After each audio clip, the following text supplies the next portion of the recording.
बच्चू कडूंचं जे आंदोलन आहे ते म्हणजे स्थगित करण्यासाठी किंवा त्यासाठी काही प्रयत्न चालू आहेत? 4 किलो वजन घटलेलं आहे. पालकमंत्री चंद्रशेखर बावनकुळेजी हे संपर्कामध्ये आहेत प्रशासनाच्या, आणि ते प्रशासनाच्या माध्यमातून त्यांच्याशी जो काही त्यांचा डायलॉग आहे तो चाललेला आहे.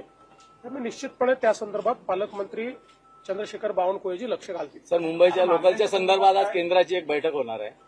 मुंबईच्या लोकल ट्रेनच्या संदर्भात केंद्राची बैठक होणार, यात कोणते निर्णय अपेक्षित आहेत? मला असं वाटतं की चांगले निर्णय त्याच्यामध्ये होतील, कारण सविस्तर माझ्याशी केंद्रीय रेल्वे मंत्र्यांनी ज्या दिवशी ऍक्सिडेंट झाला त्या दिवशी चर्चा केली.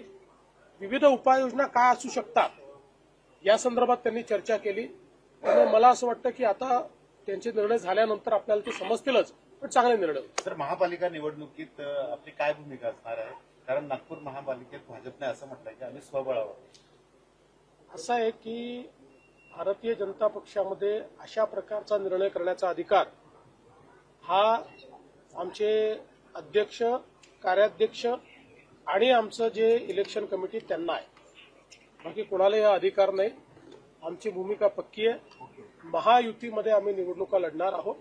एखाद्या ठिकाणी जिथे शक्य नाही त्या ठिकाणी मैत्रीपूर्ण लढत होती. हो, संजय राठोड यांच्या खात्यात बदल्यांच्या याच्यात मोठा अनियमितता आहे असा आरोप होत आहे. पुरावा दिला तर आरोपात अर्थ आहे. नुसता आरोप करून फायदा काय? उद्या कोणी काही आरोप करेल, जर कोणाजवळ पुरावा असेल तर तो पुरावा त्यांनी नक्की द्यावा. मी आणि एकनाथराव शिंदे आम्ही असा पुरावा मिळाला तर जरूर त्या संदर्भात त्याची पडताळणी करू. आज मराठा आरक्षणाबद्दल सुनावणी आहे, काय अपेक्षा? म्हटलंय की दमदाटी केली आहे चंद्रशेखर बावनकुळेंनी, असा आरोप त्यांनी केलेला आहे. हे मला माहिती नाही. बावनकुळे साहेब असं कधी करू शकत नाही. तुम्ही ओळखता बावनकुळे साहेबांचा स्वभाव कसा आहे. कधीच